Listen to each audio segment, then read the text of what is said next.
Hello everyone, and welcome to Fableheim and King Arthur, Knight's Tale. Today's going to be a little bit of a different video. We have played through the early access for King Arthur several times, 3 or 4 times, so we're not going to do it again. But the winter update has dropped, and it's brought with it some significant changes and a brand new mode that is a little bizarre. So we'll be going over all that and all the changes. If you do want to see another run through Act 1, which is currently all that is available, you can let me know, but otherwise we'll be waiting until King Arthur fully releases in February of 2022, and I am quite excited for it. So, the first and biggest introduction is the addition of multiplayer. Now, King Arthur is a turn-based tactical RPG that tells a dark story on the tale of Arthur, King Arthur, and then Camelot and all that. So multiplayer is not something I expected this game to receive. But here we are. Apparently, it was a stretch goal for the Kickstarter, so they're just fulfilling their obligations, which is, always nice. This is PvP only, and it's lobby-based, so you have to manually create any match that you want to go into or have someone else do it. You can invite friends, but do I have any friends? If there is anyone who has this game and wants to, try the PvP, let me know, I guess. So, here's what the PvP thing is currently. There are 3 maps: the Catacombs Big, the Forest Big, and the Maze. You can either have a default party or a draft mode, where I'm assuming once the game starts, both players will pick who they want. But I want to take a look at the default party real quick, because there are some interesting names here that we have not seen before. There are also apparently some high-level abilities that are currently not in the campaign, but I can't show those to you because there are no matches going on. I do think the devs were planning on doing some PvP eventually, so maybe I'll be able to snag some when they try that. We'll see. So there is a party for each of the alignments. I'm sorry, I can word. Tyrant, which is one of my favorites, has the Black Knight, champion. The Red Knight, defender. Morgause, the Sage, which is the newest class to enter the game. And Sir Ector, the Arcanist that everyone knows and loves. He got nerfed a little bit, but he also got a few new toys, which we'll look at later on. So this is pretty much... The Black Knight and the Red Knight are both the unlocks just for being a certain level of Tyrant. And this is our first look at them. Unfortunately, I can't check out their spells or anything in this menu, but if you're wondering what they were, here they are. For Christian, we have the White Knight, of course, who's a champion, Sir Lucan as the Sage, Sir Galahad, the Defender, and Sir Percival, the Defender. So these teams don't seem particularly balanced, by the way. For Rightful King, Sir Lodegrance, the Sage. This is the Sage that you get in Act 1. Sir Geraint, the Marksman. Sir Lancelot, the Champion. The one and only Lancelot. And Lady Guinevere as yet another Sage. The Sage is a support class that can freeze people, so this is probably a really annoying team to fight. But even more annoying than them is the Old Faith lineup. Leading the charge is Sir Mordred, as a defender, of course. Backed by 3 Arcanists, Sir Dagonet, Merlin himself, and the Fairy Knight. I don't see how these are balanced at all, but that's okay. That's maybe why draft mode will be a thing. It's hard to say. You can also just turn on ranked on and off, I guess. You see you have ranked. I guess if you don't have ranked on, it doesn't count. You can also set a turn limit, which is probably the only way this is bearable. Could you imagine not having a turn limit and someone just sitting there in the corner, hidden, watching, trolling the shit out of you? Because I can. Well, anyway, that is the multiplayer. If I'm able to get into a few matches, maybe I'll do a video about it. We'll see. So let's get to the part that I can show you. We're loading up our previous save file, Fable Don't Break. And we did this recently.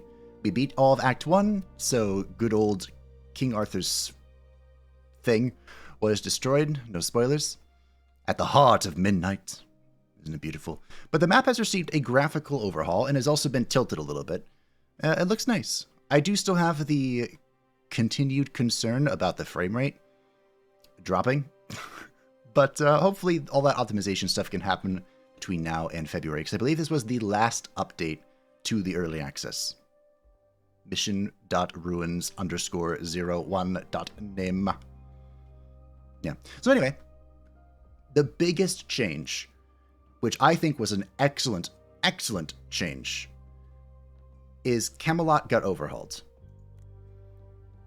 And a lot came with it. First of all, each of these little buildings have a title now. So you can go ahead and plop someone onto this instead of just having the few court titles, which we still have. But now we can give building titles, I think they're called, to other people, which does a variety of things.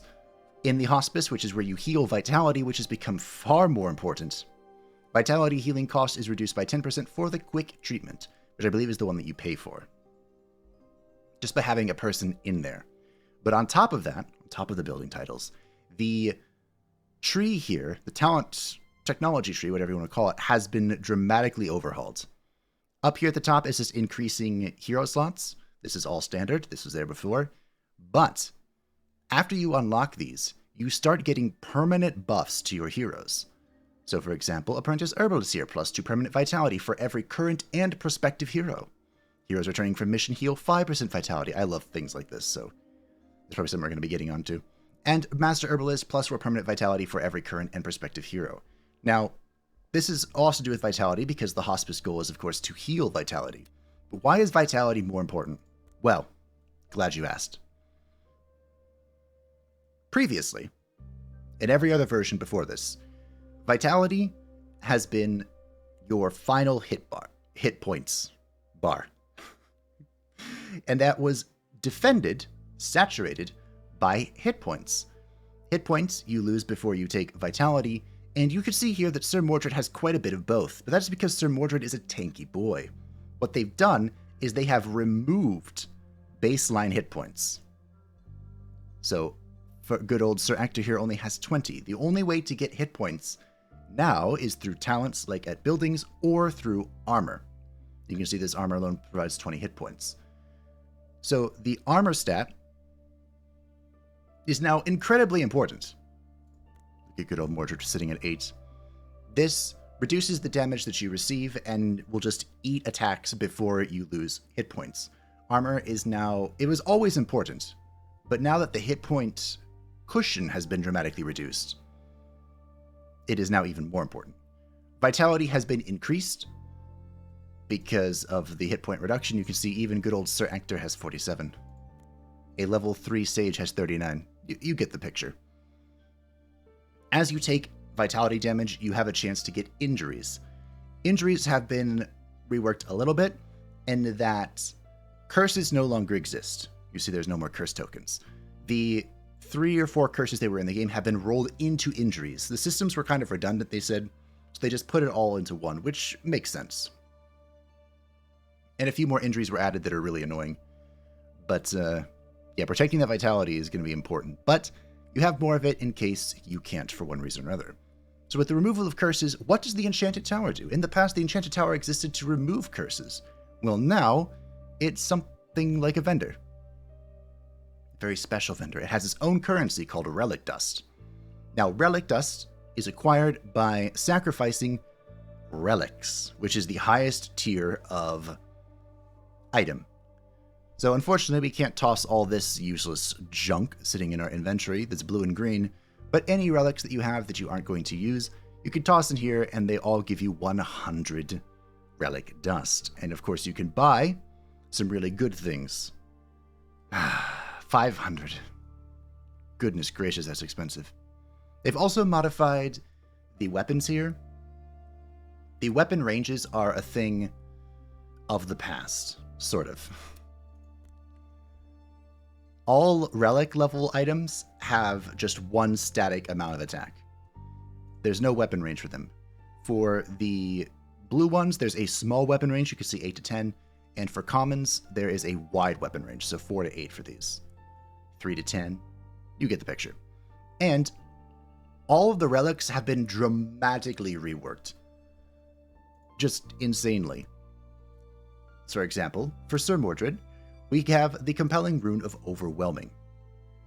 That seems weird. It's a one-handed weapon. The first strike, which is the basic attack, costs 0 HP AP each turn. Units hit by a melee attack are taunted for 1 turn, which was the important part of this weapon, but minus 25% total weapon damage. Additionally, going back to the armor thing a little bit, because armor is now more important, armor piercing has been pretty much cut in half for both players and enemies. We used to take Sir Kay here and just crump someone's armor in 1 turn. It was gone. But that is no longer, perhaps, possible. We'll see. I'm sure Sir Kay could do something about it. Plus 6 armor piercing. Yeah. Sir Kay's good. Additionally, on top of that, I'm all over the place. I didn't really have an exact order to do this. I was kind of just hoping it would flow together. But we'll get to the characters in a minute after explaining all that, because there is a lot of talents that have changed. Let's finish up the city, shall we? So here at the Enchanted Tower, we have, of course, the typical vendor stuff where it refreshes more often, but it can also get +1 skill point to all current and prospective Arcanist and Sage heroes. +1 skill point, of course, is for unlocking skills. Who would have guessed? There are some insane buffs from this place in the Cathedral. For the Enchanted Tower, scroll effects last +1 round during the encounters. I don't actually remember what scrolls do. Range attack that deals 10 to 15 damage, ignoring any cover and armor, cannot be blocked, consumed on use. How would this work with this? Does it just not? Every enemy unit within 4 tower range will attack the hero. Okay, so I guess it's things like this that do something that'll last +1 round. I mean, that's insanely powerful. If you get the right scroll. We don't have really good scrolls at the moment. Using scrolls costs no AP. 10% more relic dust from the sacrificed items. So, most of these cost gold and building resources, which is the same. That's always been there. But some of them require morality, which means depending on what your character design is, you may not have access to some of this. We will be playing as Tyrant Old Faith, and apparently the Enchanted Tower likes Old Faith, so we'll probably get this. Now, I'm not sure if this is just if you have 4 Old Faith, you can get it, or if you have to spend that Old Faith. I hope not, because that's a lot. That is a lot. For this run, we were rightful, because I've never been rightful before. It felt wrong. It did. It really did. Oh, we unlocked the building upgrade. Oh.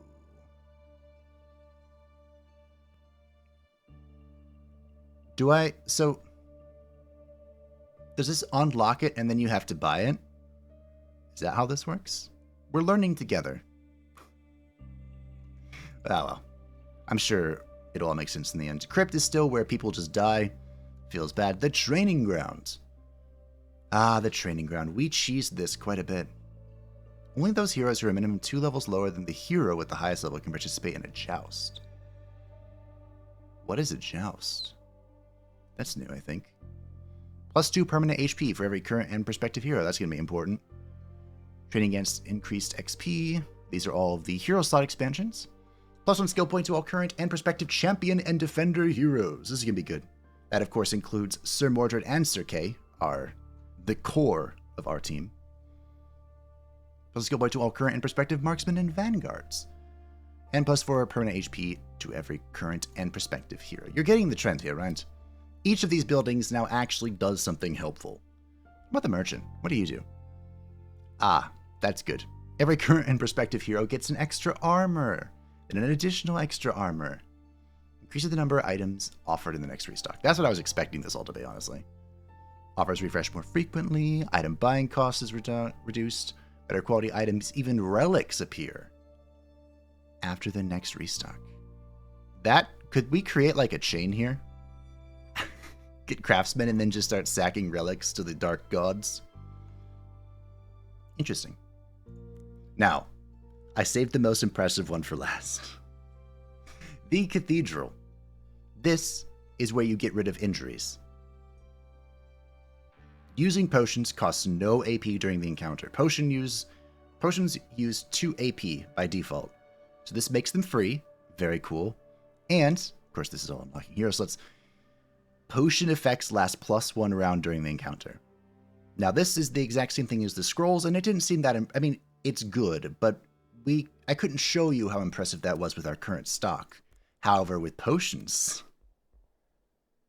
The haste potion gives 50% AP for 1 turn. The damage potion gives 50% damage for 1 turn. Now imagine, these are free and last 2 turns. Can you say delete? Some of our characters are just going to yeet us, delete us thing. It's going to be hilarious. Now, the round table. The round table is not changed too much. The Grandmaster here reduces the cost of decrease. Most of them do that. They just decrease the cost of what's there. So, of course, we have the increasing our little hero roster down here. That's going to be important. Then we have the ability to unlock laws, which are permanent buffs. And you can pass a second law. So let's see what the laws are real quick, because I don't think we've done that before. Boom, boom. Decrees here are, we can issue a decree that does something. For 500 building resources, we can get 2,000 gold, or we can go the other way. And then we have to wait 5 missions until it can be done again. Laws, however, are permanent. We can either just pass a law, making everyone +1 loyal to us. Wow. Wish that worked in real life. Or we can make it so heroes gain 10% more XP from missions. Loyalty could be really important because it's a big deal. It's up here in the left. Every person has a loyalty meter. And, it's strong. At good, they get 10% damage. At excellent, they get 20% damage. And at faithful, they get 20% damage and +1 AP. But in the other direction, at bad, they lose 10% damage. And at critical, they lose 10% damage and 1 AP. This used to be worse, I think. They might have tweaked it ever so slightly. Just ever so slightly. So, now that we've gone over the city, we've briefly touched on the relics and stuff. Let's talk about character skills. Oh, joy. They have changed how debuffs work. Before we get into all of the nitty-gritty, debuffs have been modified so that they cannot stack with themselves anymore. Like bleeding, poison, burning, and all that stuff, weakness, vulnerability, etc. don't stack in effect, but if you stack them, they increase in duration. So all of the debuffs and dots have been minorly reworked to just be good by themselves, and then you can stack up their duration if you so desire. A lot of these debuffs can be resisted. The damage over times cannot, I don't believe. It's like bleed, poison, burning. Maybe one more. Can't be resisted. But Constitution helps resist physical status effects, and Willpower helps resist magical status effects. Now it says reduces the effectiveness, and I guess that's more accurate. Some of the examples they had were things like if you had 25% physical resist through Constitution, and you got knocked down for 2 turns, you would spend 1 turn knocked down, and then on the second turn you would get up with 50% AP. So a lot of them work very specifically. It's going to be important to know what they do. There is a list in the full patch notes, which you can find down below if you are curious. It's a lot to go over though, so I'm not going to. So skills have been modified and moved around a little bit. There are some very intriguing ones that I want to bring to your attention, but good old Mordred hasn't changed too much. It's very nice, very nice. I feel like this got improved though, the unyielding. Wasn't this 1 HP? It's now 2, and amount of HP is increased by 1 every 4 levels. A lot of things got that treatment where they get better as you level up, which is nice. I love scaling. Scaling is great. Ah, Stigma. Stigma's good. Target also loses 2 armor. Yeah, armor removal is going to be a big deal, so it's important to get that. I think the only thing that's new here for good old Mordred is Flurry. Deal 100% weapon damage to 2 adjacent enemies. Target them separately. For 4 AP. Target them separately is very specific. I think that's for the purposes of inflicting bleed? Maybe? Hard to say. Flurry gains 30% armor breaking. You want to be killing a unit. Yeah, so I think Flurry is the only new one. Strong-willed might be. But the character who really caught me off guard, the one and only Sir Ector, the powerhouse, the tyrant. He's insane. He's an Arcanist, of course. Ooh, Blood Hex is new. This isn't even the one I was going to talk about. Target starts bleeding and deals 30% less damage for 2 turns. Wow. So the Arcanist is all about hexing people, and they have all sorts of synergies with hexes. They start off with the slowing hex, of course. They can also deal some damage with Force Bolt, which is so expensive, 6 AP. And previously, Sir Ector's Fire Blast was a Terminator. It's still, it's still good, but it used to just delete stuff, and I think that was toned down a little bit.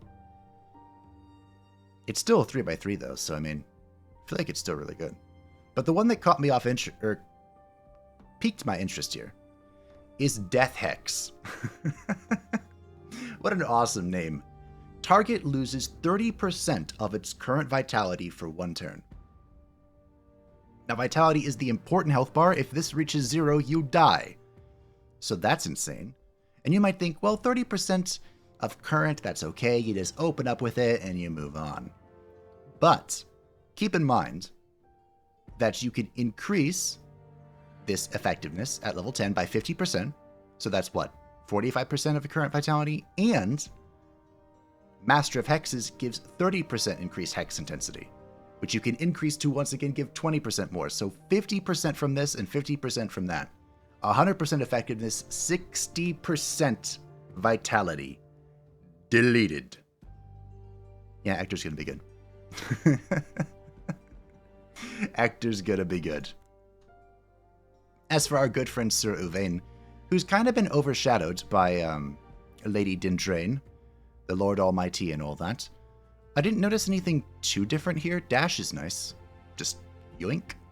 Just leave. We're out. But the modifications to poison and burning, which both Uvain and Dindrain can do, could be a big deal in the future. Could be. Uvain's a marksman who kind of just deletes people with his aim shot. That's kind of his old gig.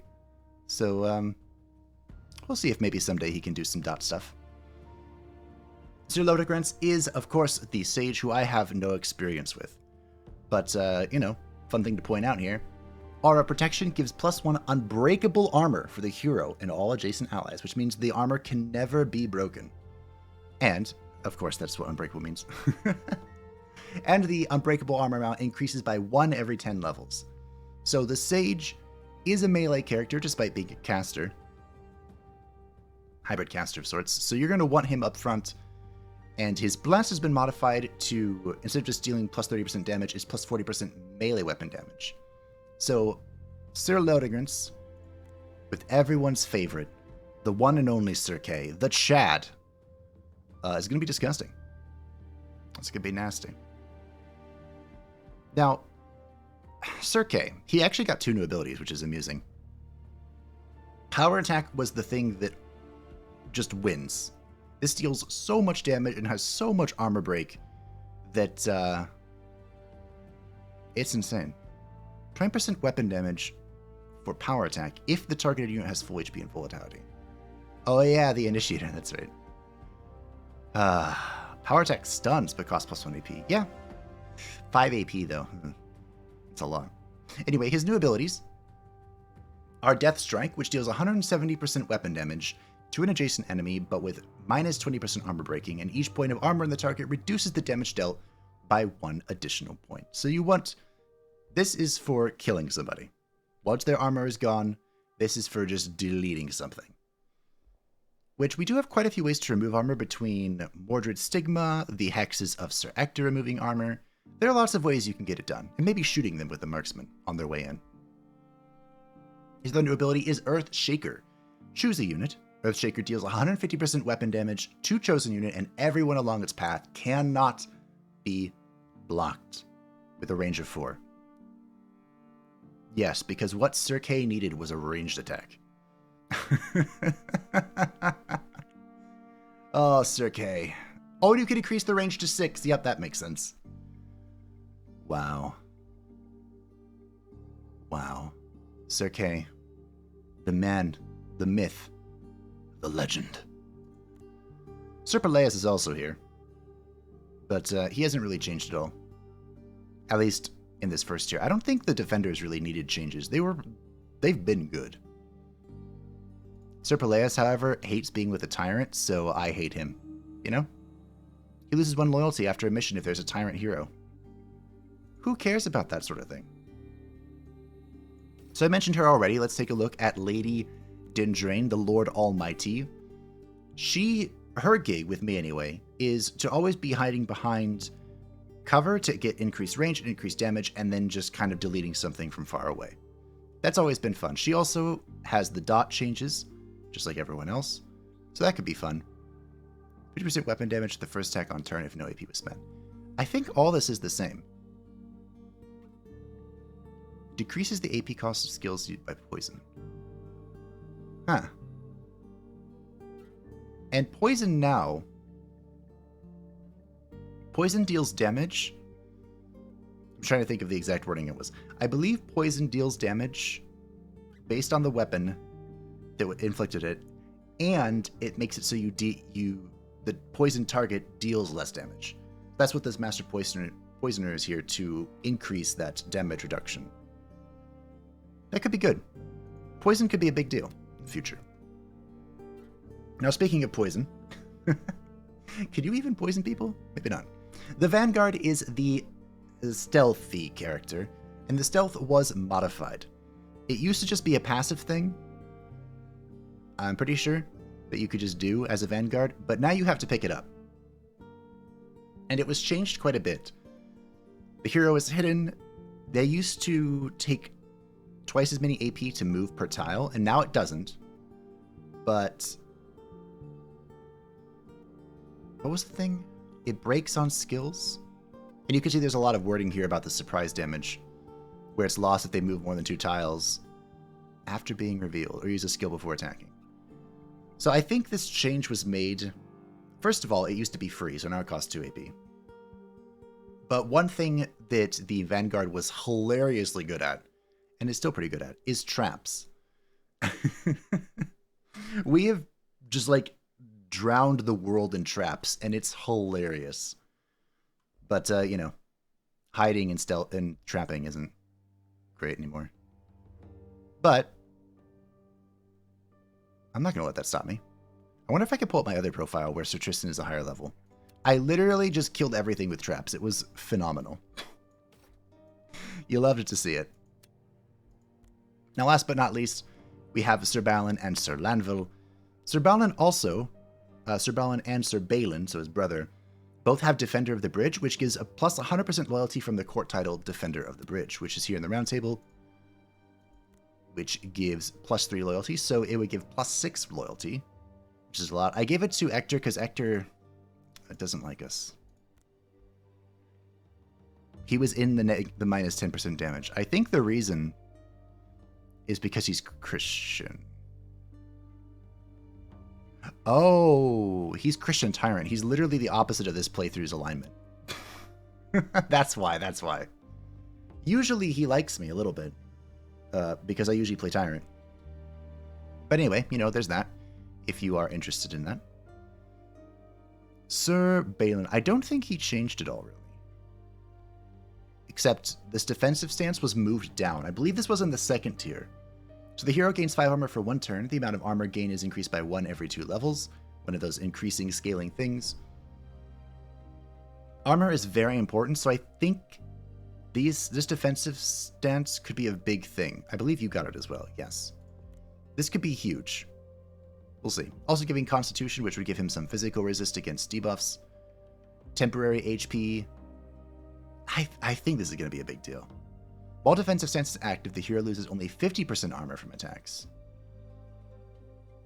Yeah, that could be something. Also, they gain... I think these characters can get bonus damage based on how many people hit them. So if you just like YOLO them into the middle of a group, defensive stance and plop down, and then as people hit them, they get stronger. Do you have that? You do. It's this. Enemy hits the hero gains 10% weapon damage against that enemy until the end of the encounter. And of course, that can be upgraded to do stuff. Plus 1 AP if at least 2 people hit him. The less HP the hero has, the more weapon damage he deals. Oh, it's like Berserk. It's called Frenzy. Makes sense. Unbreakable armor while having no HP. So yeah. I think these changes are amazing, and it almost warranted going back through Act 1 again. But like I said, we've done that, I don't even know how many times, 3 or 4. So you can let me know if you want to see it, or if you don't, you know? One of the best changes, though, I mean, there have been so many relic changes, I don't even know where to begin. But one of the best is this. Isolde's necklace is something you get from, I believe it's Sir Tristan's quest. And it used to just be a terrible accessory. It like made you invulnerable for a turn or something, which was cool, but it was only once per mission. Now it gives you 8 HP and grants the Summon Lost skill once per mission. Allies within 3 tiles deal 2 extra damage per hit, and the lost units killed by the hero will not reanimate. It has a lot of good effects now. It used to be terrible, now it's pretty good. Also, you could still sacrifice this to the Dark Gods if you so desired, because it is a relic level accessory. But yeah, this is the big update. There are lots of nitty-gritties, miscellaneous changes, bug fixes, so on and so forth, but I think this is all the stuff I wanted to talk about, all the important things. So before I say goodbye, I want to see if I can load my other profile. Okay, I was able to load one of my previous profiles. This isn't the one I was thinking about, but the big difference, I have a joust going on, and I have no idea how that happens. But at least we get to see Sir Tristan's next tier of abilities. So part of what made Sir Tristan so powerful, as I mentioned, is the traps. And at the second tier, he gets Master of Traps, which increases the tile range so he can throw it farther, which is pretty important. Also increases its damage and its duration to all of its various effects. He also has a gas trap, which I did use in my very first run, I believe. And it's an AoE gas trap. What isn't there to love? It costs 6 AP now, though. Holy crap. Yeah, we spammed a few of those. Good times. Good times. Oh, Corrosive. Lose one armor at the start of their turn. I believe... Can't your poison thing do that now as well? Target is killed by poison arrow's initial damage. Units within 2 tiles get... Oh, it has a poison explosion. Maybe it wasn't you. But yeah, there have been a lot of changes for each and every skill. So if you would like to see another run through, let me know. What? Otherwise, I have no idea what just happened. Otherwise, we will be back when the game fully releases in February. Thank you all for watching. I hope that you enjoyed. Once again, you can find the full patch notes in the description down below. I'm very excited for King Arthur, and hopefully you are too. Thanks for watching, and I'll see you next time. Bye-bye!